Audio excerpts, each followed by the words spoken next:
Chapter 4, Bat Caves and Bat Poop. Right away, a couple of cops came over to Simon. They started asking lots of questions. Then they marched us both upstairs and pounded on Simon's parents' door. The noise woke up Simon's mom and dad. Simon's dad took one look at us and groaned. "Now what?" he asked. "What have they done, officers?" "They're accused of stealing live turtles." "What? You're joking, right?" "No, sir, I'm not. The penalty is several years in jail." Simon's dad didn't get very mad. He just looked really tired. "How did you two get in this much trouble in less than 20 hours? And then he sighed and sat down. The cops fired lots of questions at us and at Simon's parents. And then they did the weirdest thing. The cops pulled out all of our suitcases. They shook them upside down and pretty much tore them apart. Simon's mom made funny little gulping noises. "How'll we get home?" she wailed.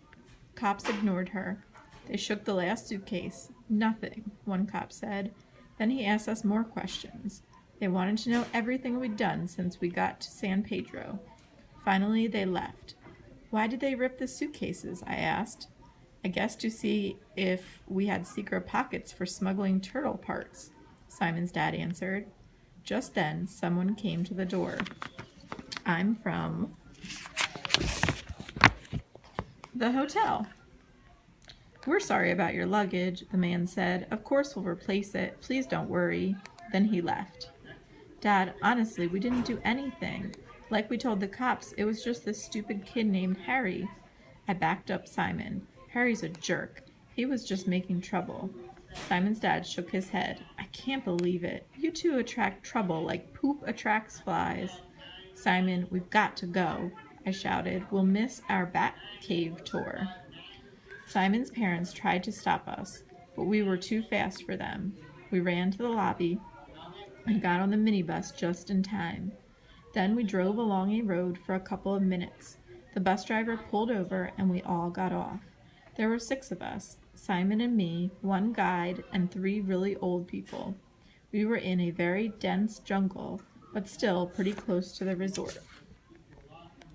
The guide handed us these funny helmets with lights. "Before we go inside the cave, turn on your headlamp." Then she gave us these cotton things with elastic bands. "This is a special mask." She pulled it on over her head and covered up her mouth and nose. We did the same. Simon and I looked at each other and laughed. We looked like 2 monsters out of a scary movie. Then we walked into the jungle along the path. In a few minutes we came to a wall of rock. "We just have to climb halfway up," the guide explained. The guide went first and we followed her. At last we saw the mouth of the cave. We turned on our headlamps and went in. Man, it was really hot and stuffy. The air felt like it was wet. I pulled off my mask to get some air, and Simon did the same. Then the smell got to us. Are we gonna die from the smell?" I asked, holding my nose.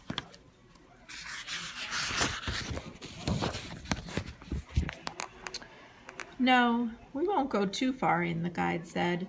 "There's plenty of fresh air near the entrance." "This is freaking me out," I whispered to Simon. "I mean, reading about it is one thing. Walking into a bat cave is something else." The guide had a big flashlight, and she shone it all around. At first, it was hard to see, but then, cool! Bats were everywhere, just hanging off bits of rock, not moving. The guide shone the light up, and we could see how high the cave was. She shone it to the back, and we couldn't see an end to the cave. "It's huge," she told us. There are all kinds of caves opening up off other caves. No one's been through them all. Some people think this is where the pirates hid their treasure." "Treasure?" Then the guide showed us some markings on the walls. They were drawings of bats. People have been using these caves for thousands of years. These drawings are really old. I went over to take a closer look. "Careful!" "What?" I stepped in something mushy and slipped. I went right down into a faceplant. I tried to scramble up, but I kept slipping. The guide finally reached out her hand and pulled me up. Simon shone his headlamp on me and laughed. I was covered in bat poop.